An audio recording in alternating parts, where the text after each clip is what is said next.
There's a film from the early 1970s that didn't just shock audiences, it rewrote the rules of what was possible in exploitation cinema. Shot far from Hollywood, deep in real jungles, it blended travelogue beauty with scenes so raw that censors didn't know where to start cutting. It's a film whispered about among collectors, banned under one title, re-released under another, and credited as the seed of an entire subgenre of cannibal shockers. This is Man from Deep River, the movie that opened the door to some of the most notorious titles ever made. At its center was director Umberto Lenzi, a restless Italian filmmaker who had already jumped from crime thrillers to adventure films. Here he planted the DNA of what would become his signature. Leading man Ivan Rasimov brought a rugged, almost documentary feel to the screen. Not a glossy movie star, but someone who looked like he could be sweating it out in the real jungle.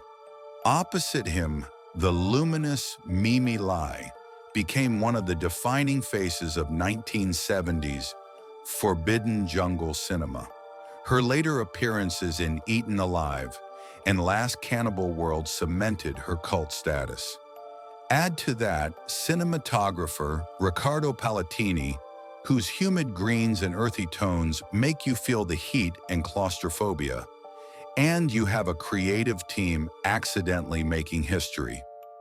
British photographer John Bradley is assigned to photograph wildlife in the Thai rainforest.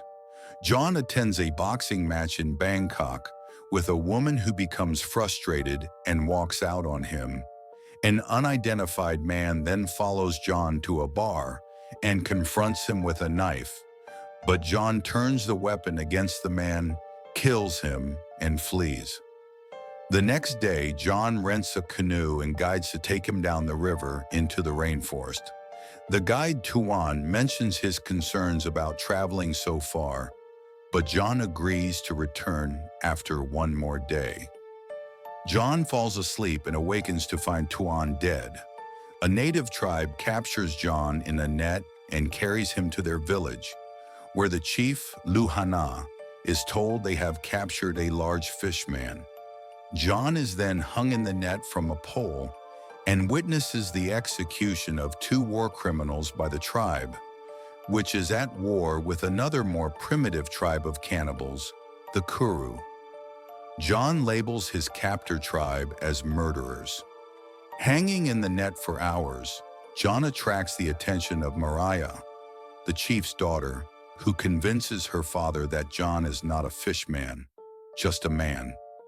Luhana agrees to release John as Mariah's slave and locks him in a shack, where Mariah's governess, Taima, an English-speaking missionary child, tells him that he will be released as Mariah will be soon married to Karen.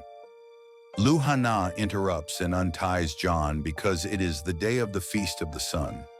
When a helicopter flies overhead and John attempts to be rescued, he is subdued by warriors who nearly kill him, but Mariah intervenes. John then plans an escape, and Taima agrees to help. 1 month later, a building accident kills a young laborer. As John watches the funeral ceremonies and is shocked by the rituals of the natives, Taima tells John that now is his time to escape. He does, but Karen and a group of warriors corner him, and he kills Karen. Afterward, the tribe incorporates John as one of them, putting him through rituals and torture until he is released and accepted as a warrior. He uses his knowledge of modern technology and medicine to help the tribe, but then becomes an enemy of the tribe's witch doctor. John and Mary become fond of each other and are soon married. The two consummate, resulting in her eventual pregnancy, but a black butterfly flies over the two lovers during conception, portending doom. 6 months after his capture, John finally accepts his new life with Mariam. As John and other village warriors stave off an attack party of Kuru cannibals who are consuming a young girl, John participates in activities he had once condemned. When he returns, Marai has fallen ill from the pregnancy and is blind, so he decides to take her back to civilization for modern medicinal treatment. Taima helps them escape, but she is caught and punished, while John and Mario are forced to return.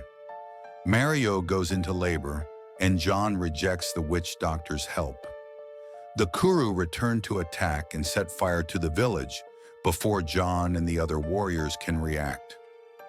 John takes Mari to safety until the cannibals withdraw, and when he points out a black butterfly overhead, Mary reveals that it signifies death. Mary dies following childbirth, and John wanders through the jungle, reminiscing about her. Another helicopter flies overhead, and after contemplation, John takes cover with the rest of his tribe. When the film reached Western censors, the reaction was immediate: seizure, refusal of classification, and cuts that stripped away entire sequences. In the UK, it landed on the infamous Video Nasties list under the name Deep River Savages. In Australia and Scandinavia, it vanished from shelves entirely. Even in markets where it could be shown, heavy disclaimers warned about its contents. For decades, fans had to trade murky bootlegs to see the uncut version, a badge of honor for collectors of banned cinema. Why does Man from Deep River matter today? Because it's the template. Without it, there is no Cannibal Holocaust, no Cannibal Ferox, no cut and run. It established the outsider in the jungle story, the clash of cultures, and the marketing hook of too shocking for your cinema. It also launched the enduring partnership between Lenzi and Mimi Lai, influencing everything from grindhouse trailers to modern found footage horror. Even critics who despise its methods admit it changed exploitation film history overnight. Half a century later, Man from Deep River remains a milestone, not for glossy production values, but for daring to cross lines mainstream cinema wouldn't touch. It's part of the DNA of every forbidden film that followed. If you're tracing the story of banned and butchered movies, this is where the trail begins. Subscribe or follow to keep traveling with us through the wildest, most controversial corners of cinema history.